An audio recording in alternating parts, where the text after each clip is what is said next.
Picture this. It's a quiet Sunday morning. The rain is tapping gently against your window. Your coffee is warm in your hands, and your cat, that regal, aloof, yet somehow endearingly clingy creature, decides to grace you with their presence. They hop up onto your lap with the grace of a ballerina, turn in a slow circle like they're searching for the perfect spot, and then it begins. The rhythmic press of tiny paws against your thigh. Press, press, press. One paw, then the other. A slight purr vibrates through their chest. Their eyes grow heavy, half closing in bliss. You've just entered one of the most universal and strangely adorable experiences of being a cat parent. Kneading. Some people call it making biscuits. Others say their cat is kneading dough. And some, they just call it that cute paw thing. But whatever you call it, the sight of a cat kneading never fails to make us smile and wonder why they do it. Today, we're going to unravel the mystery, explore the science, sprinkle in some heartwarming stories, and maybe, just maybe, help you see kneading in a whole new light. But before we begin, I want to thank my amazing viewers and subscribers for your support through your likes, shares, and comments. Your engagement helps make these animal stories even more meaningful. If you're new here, be sure to hit that subscribe button and join our growing community of animal lovers and curious minds. So what exactly is kneading? In simple terms, kneading is a repetitive motion where a cat alternates pressing its front paws into a soft surface, whether that's your lap, a blanket, a pillow, or even another animal. Usually, it's done with claws extending and retracting in rhythm. You might notice the cat's toes spreading slightly with each press, almost like a baker stretching dough. Some key features: alternating motion, left paw, right paw, left paw like a slow march. Soft surface preference. Cats rarely need hard floors. They choose plush textures that give under pressure. Relaxed demeanor, often accompanied by purring, drooling, or a dreamy, faraway look. Timing. It can happen before a nap, during cuddles, or even right before they settle into a sleeping position. But here's the thing. Kneading isn't just a random cute quirk. It's deeply rooted in feline biology, evolution, and emotional bonding. Kneading starts with anatomy. Cats have incredibly sensitive paw pads. Underneath that soft, bean-like surface lies a network of nerve endings that detect texture, temperature, and pressure with remarkable accuracy. When a cat kneads, they're activating both muscle memory and sensory feedback loops. Here's what's happening on a biological level. Neurological reflex. The motion of kneading appears to be partially hardwired. Kittens instinctively knead their mother's belly to stimulate milk flow. This action is linked to early life comfort and survival. Muscular engagement. Kneading works the flexor and extensor muscles of the forelimbs, keeping them agile and strong. Scent marking. Cats have scent glands between their toes. Each kneading press releases tiny amounts of pheromones, leaving their signature on the surface. You or that blanket become part of their territory. Endorphin release. The repetitive, rhythmic movement can trigger endorphin release in the brain, creating a sense of calm and pleasure. It's almost like feline meditation, a physical and mental wind down. Now, let's go back, way back, to where kneading began. The most widely accepted origin theory traces kneading to kittenhood. When nursing, kittens press their tiny paws into their mother's abdomen. This rhythmic motion stimulates milk production and helps the kitten get a better flow while feeding. Even after weaning, many cats carry this behavior into adulthood. It's what scientists call a neotenous trait, a juvenile behavior that persists because it continues to offer emotional comfort. Think of it like humans hugging a childhood teddy bear as an adult. It's not necessary for survival anymore, but it still feels good.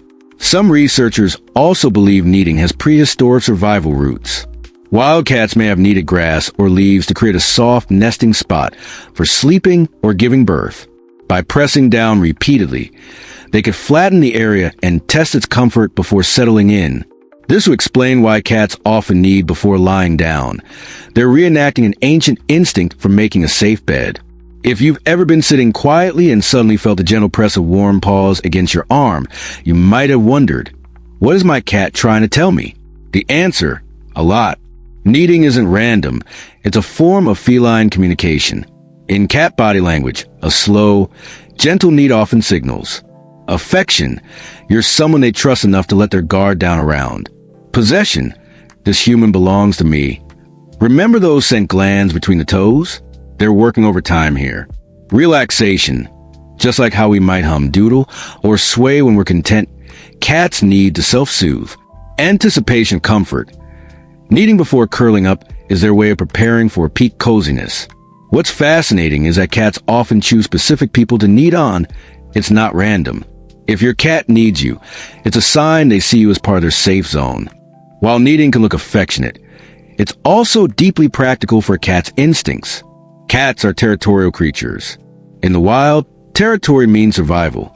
Every time they need a blanket, bed, or your leg, they're leaving behind pheromones that say, "This is mine. I like it, and I plan to come back to it." This is why some cats become very protective of their kneading spots. Try moving them mid-knead, and you might get the feline version of a dirty look. Interestingly, kneading can also be preparatory behavior. Wild felines sometimes need the ground to check for hidden insects or to test the comfort of the bedding material. Our domestic cats may not need to check for snakes under the sofa blanket, but the instinct is still there. Here's where biology and emotion blend beautifully. When a cat needs oxytocin, sometimes called a love hormone, can be released in both the cat and human. This is the same hormone that strengthens bonds between mothers and babies in many mammals. Add in the vibration of a purr, which is often present during kneading, and you've got a recipe for pure, mutual relaxation. Fun fact, a cat's purr vibrates at a frequency between 25 to 150 hertz, a range that can promote tissue healing and reduce stress in humans. So yes, when your cat needs you, it's not only adorable, it might actually be lowering your blood pressure. I once heard from a viewer named Laura, who had a Maine Coon named Oliver. Every night, without fail, Oliver would drag a specific fuzzy blanket from the living room into Laura's bedroom. Then, he'd hop onto the bed, arrange it just so, and start kneading it for a solid 15 minutes before curling up to sleep. Laura tried washing the blanket once. Big mistake. Oliver sniffed it, gave her the most offended glare she'd ever seen, and immediately dragged another blanket from the closet to replace it. Clearly, in Oliver's mind, kneading wasn't just a pastime. It was a sacred ritual. Here's something that might surprise you. Kneading isn't exclusive to house cats. Wild cats like lions, tigers, leopards, and cheetahs have all been observed kneading soft ground or grass before lying down. Zookeepers report that big cats often knead during relaxation, especially when they're feeling safe and unthreatened. This suggests kneading is a deeply ingrained feline behavior that stretches back millions of years. The fact that both a 500-pound tiger and your 10-pound tabby share this motion is kind of poetic. It's a quiet reminder of the wild ancestry that still lives in our domestic companions. A friend of mine, Jake, went through knee surgery a few years back. While he was recovering at home, his cat, Luna, suddenly began kneading his injured leg every evening. At first, he thought she was just being weirdly fixated, but then he realized something. The gentle, rhythmic pressure actually felt good. It was soothing, whether it was placebo or the magic of a cat's touch. Jake swears Luna's kneading sessions helped his pain fade faster and made him feel less alone during recovery. Kneading might seem like a simple, everyday cat behavior, but over centuries, it's been wrapped in folklore, superstition, and charming nicknames. Here are a few of the most interesting myths and fun tidbits. The baker's blessing in parts of rural Europe. People once called kneading the baker's blessing. They believe if a cat made biscuits on your lap, it meant your household would have prosperity and good food in the coming year. Weather predictors from old fishermen's tales claimed that if a cat started kneading near the fireplace, it meant cold weather or storms were coming. The cat was preparing a warm spot.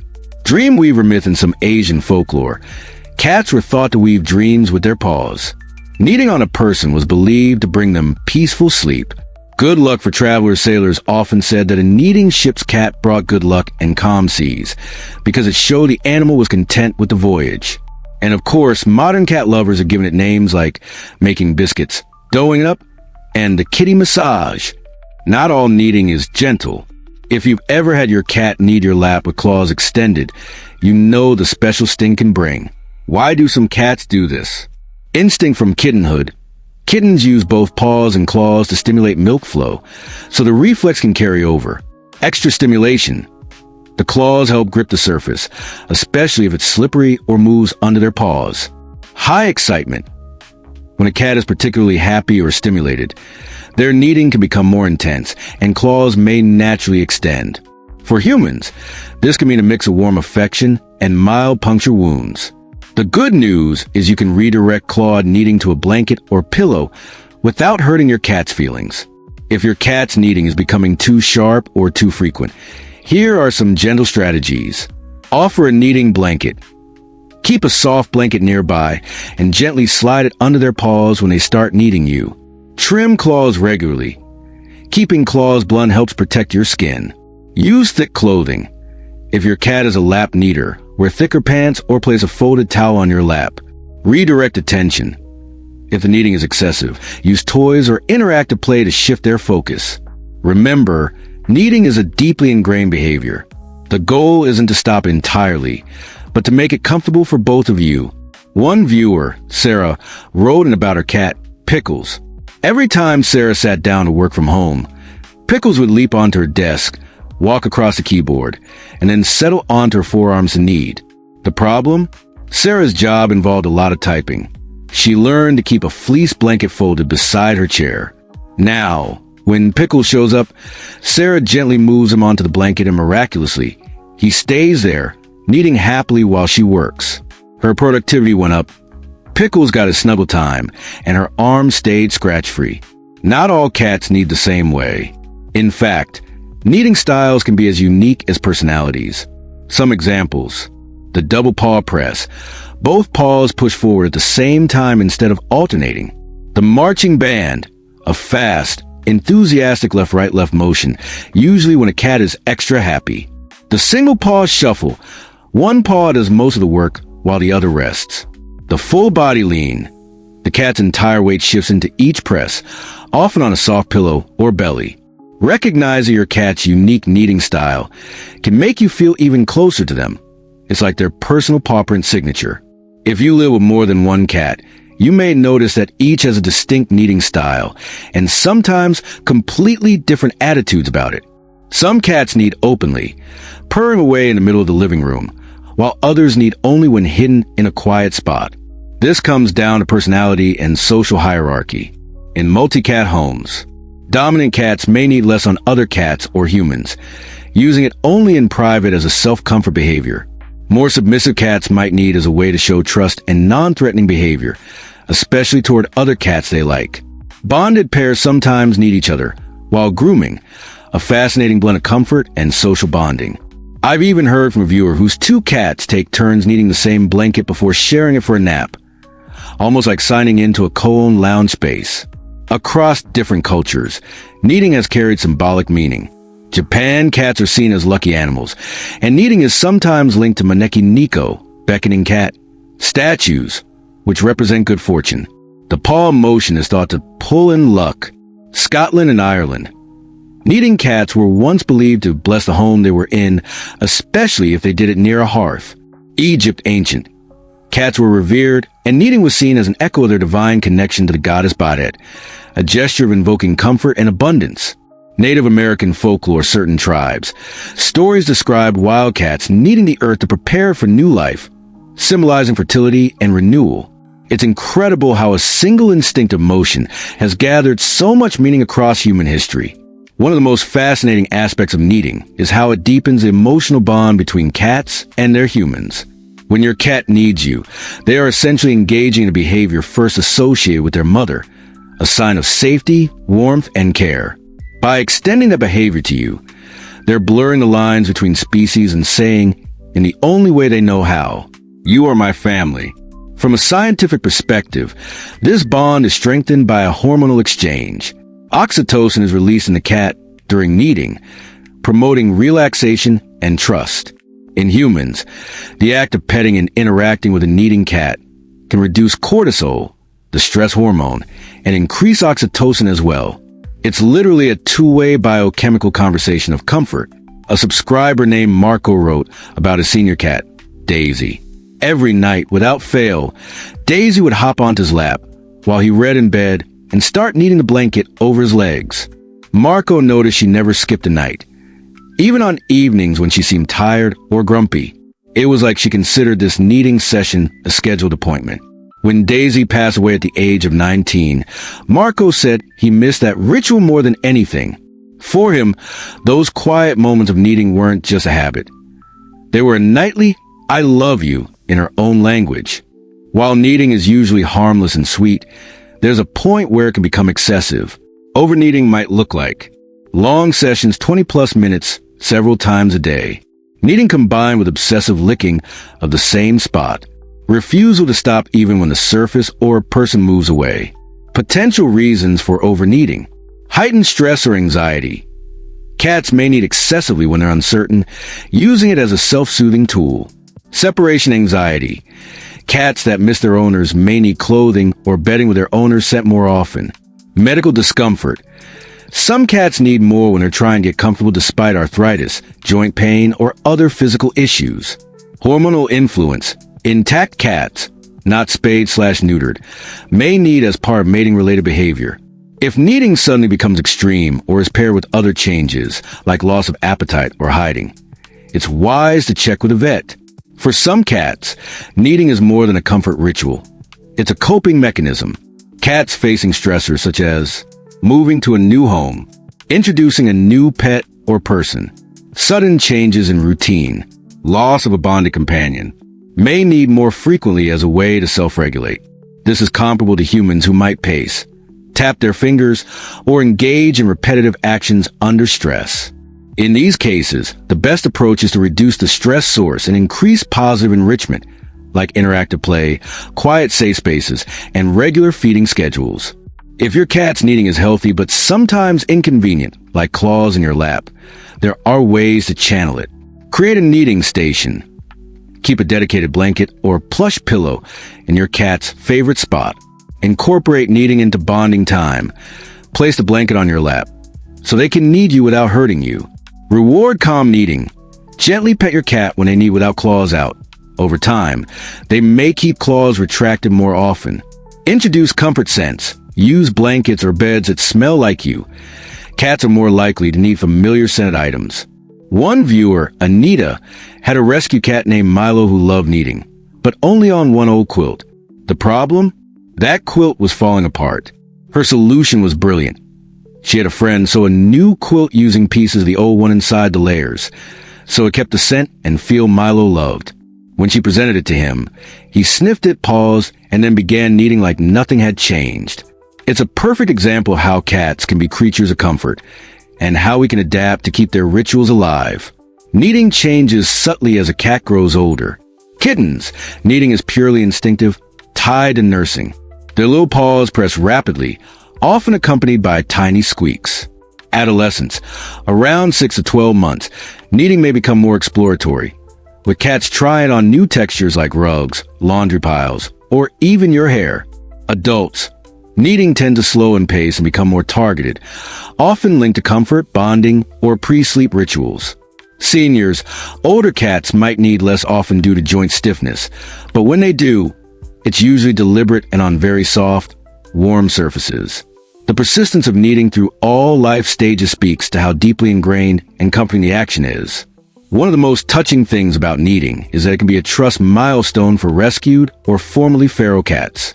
Cats who have lived without close human contact may take months, even years, to knead in the presence of a person. When they finally do, it's often a sign they feel completely safe. Shelter workers sometimes note that cats who begin kneading their bedding are showing readiness for adoption. They're relaxed enough to engage in kitten-like comfort behaviors again. It's also not uncommon for cats to reserve kneading for one special person. When a rescue cat chooses you for their kneading ritual, you become their safe place. A volunteer named Rita told me about a feral cat she fostered named Jasper. At first, Jasper wouldn't come within 10 feet of her. Over months of patient feeding and quiet presence, Jasper eventually started sleeping in the same room, then near her bed. One evening, Rita woke up to find Jasper perched on her legs, gently kneading the blanket over her. That was the first time he'd ever touched her voluntarily. From then on, kneading became their nightly ritual, his way of saying, "I'm home now." When you put all together, the evolutionary roots, the biological triggers, the emotional signals, kneading becomes much more than a cute cat quirk. It's a living link to kittenhood, a display of trust, and a tactile way of bonding that transcends words. Whether your cat needs your lap, a favorite blanket, or the corner of the couch, they're engaging in a behavior that has traveled across centuries, cultures, and even species lines. From tiny kittens to mighty tigers, kneading is part of the feline story. And when your cat shares it with you, you've been invited into that story. So next time your cat starts making biscuits, take a moment to watch the rhythm, hear the purr, and feel the connection. That gentle press of their paws is more than just muscle memory. It's trust, comfort, and love in its purest form. Cherish it. Before you go, I want to thank you for watching and being part of this amazing community. If you enjoyed this video, don't forget to like, share, and subscribe for more stories that bring us closer to the animal world. Until next time, keep appreciating the little things that make life and our pets truly special.